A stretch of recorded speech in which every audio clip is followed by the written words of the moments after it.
Hey everyone, we left off the other day talking about the Constitutional Convention and the Virginia Plan and the New Jersey Plan, kind of two of the main points of debate among the delegates to the convention, which met in Philadelphia at Independence Hall, same place where the Continental Congress spent so much time.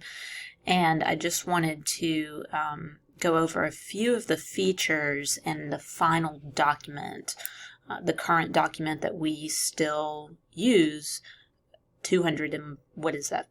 Almost 250 years later. So one of the big things was proportional representation, or one state, one vote. And the Constitution has both proportional representation and one state, one vote. We have a bicameral legislature,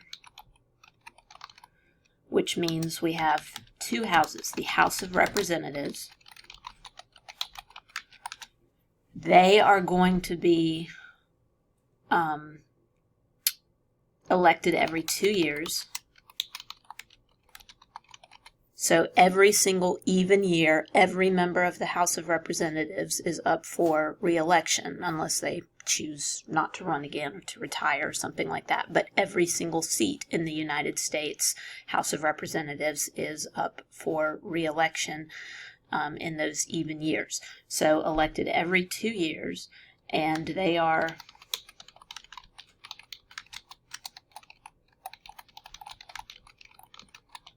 elected based on proportional representation. So the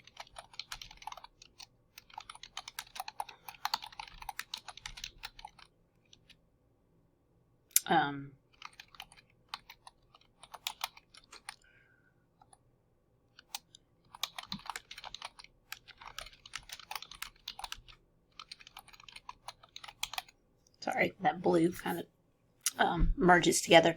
Every state has at least one representative, but it doesn't matter how large your state is in terms of geographic size. Montana is a massive state. They have one representative.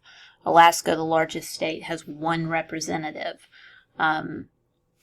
California has the most representatives. Texas has a large amount of representatives as well, but California has the most. And these states will sometimes gain or lose representation.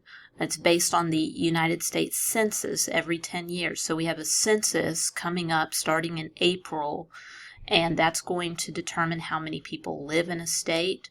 South Carolina gained a representative, a congressional representative after the 2010 census because more people had been moving here. People were leaving some of the states up north, like New York. So every state has at least one representative, but it's recalculated every 10 years. The other chamber is the United States Senate.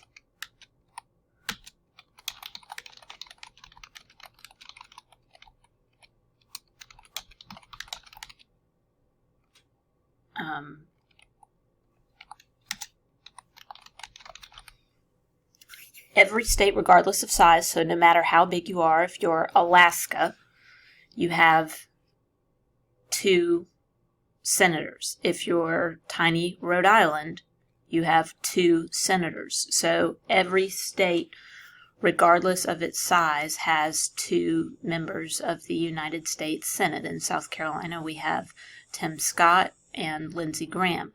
They're not elected in the same year every so there are 100 U.S. senators. Obviously, that doesn't divide into 3, but it's close. What they try to do is have 1/3 of the senators up for re-election every even year.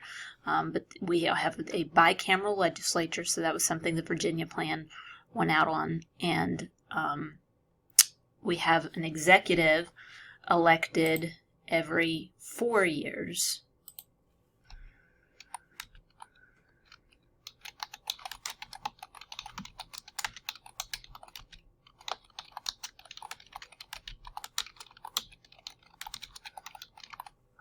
It's not elected by the general population, technically. It's elected by the Electoral College. There are a couple of states, Nebraska is one, and I think Maine is the other, where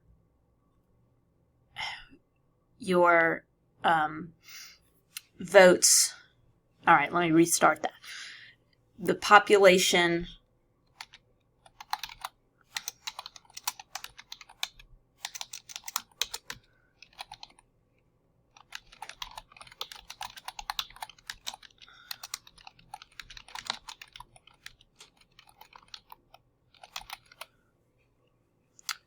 So,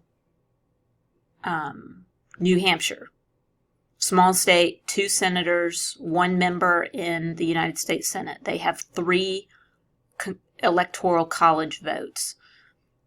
However, the population of the state votes those 3 electoral. So if, let's say, Bernie Sanders is the Democratic nominee for 2020 and he runs against Donald Trump, those 3 votes, however, most of the public votes for those 3 votes would all go to either Bernie Sanders or to Donald Trump.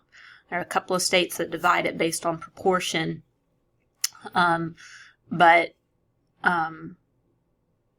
Wyoming has 3 votes. In South Carolina, we have 9 electoral college votes, 7 members in the House of Representatives, and 2 United States senators.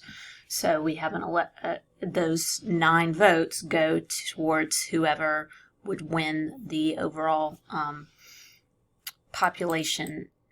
Trying to get this stuff to fit in a little bit better. There we go. Vote for the state, or the popular vote for the state. So if Donald Trump wins in South Carolina in 2020, he would get those 9 electoral college votes. If the Democratic nominee won, then he or she would get those 9 votes. There is the notorious, another part of this compromise is the 3/5.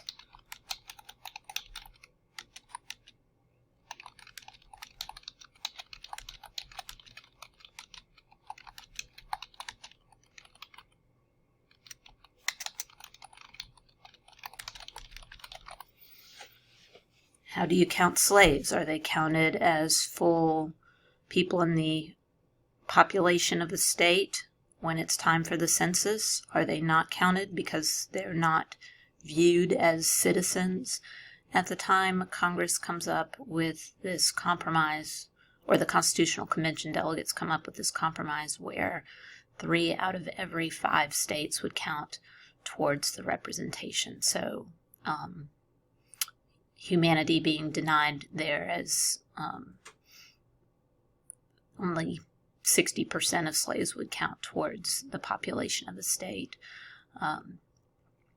And those are some, the Constitution is very careful not to use the word slave. They refer to them as other persons. But those are just some of the major compromises that I wanted to discuss, and some of the major features in play. The Bill of Rights, I'm going to save that for after the test, and I'll stop it there.